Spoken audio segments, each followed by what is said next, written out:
Hello there. You have to ask yourself how much longer the Tory party can keep it together, don't you?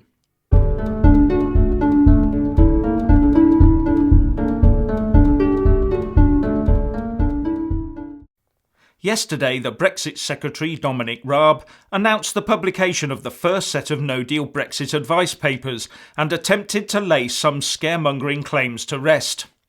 But just as the Brexit Secretary tries to play down the Brexit risks, the Chancellor of the Exchequer, Hammond, comes out with a letter to fellow Tory MP Nicky Morgan, who is chairwoman of the Treasury Committee, saying that a no-deal Brexit will bring on large fiscal consequences.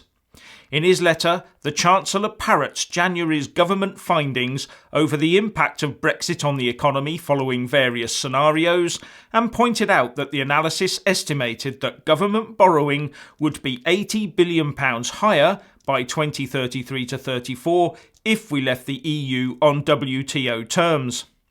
All those January statements have been called into doubt as they are based on questionable economic modelling. The same sort of modelling one supposes that told us we had to join the euro or we'd become a third world country, and maybe the same modelling that told Gordon Brown to sell off much of the nation's gold reserves at great loss all those years ago. But it's of absolutely no surprise that an ardent Remainer like Hammond would come out with this just as his own government is trying to put the record straight on such things as medical supplies and sandwich fillings post-Brexit.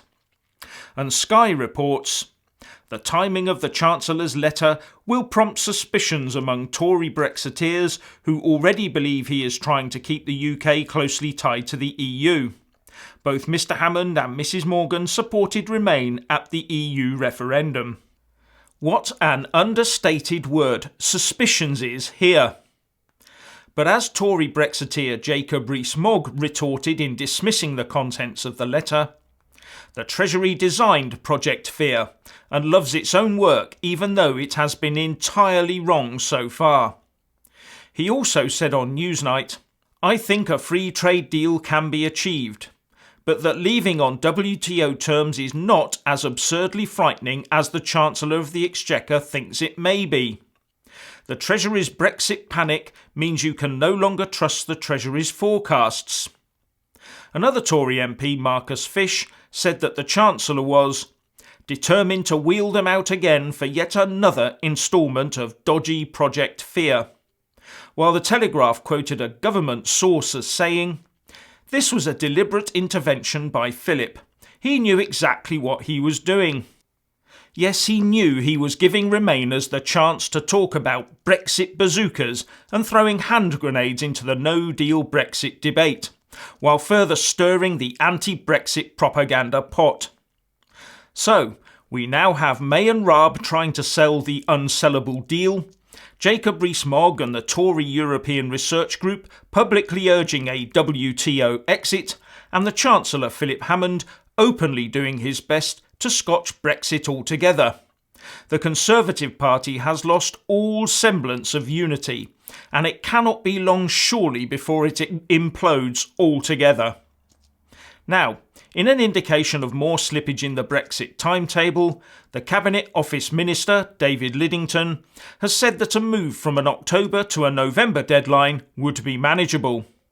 His statement did not come as a surprise, reported The Guardian. Insiders have long expected the official timetable to slip. But it means that the EU and UK government are now openly saying that a final withdrawal agreement will probably take longer than expected. More ammunition, one supposes, for those that want to see the Article 50 negotiation phase extended. And finally, a new Brexit alliance has been formed.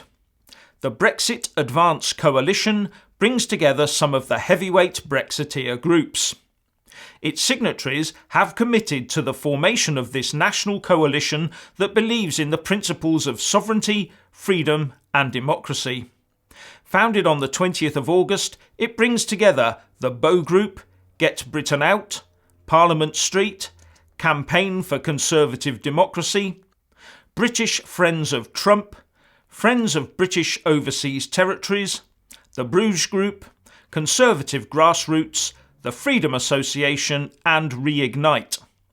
I have to wonder, though, whether this will help the cause, or if it's another rearranging of some of the Tories on the Brexit playing field.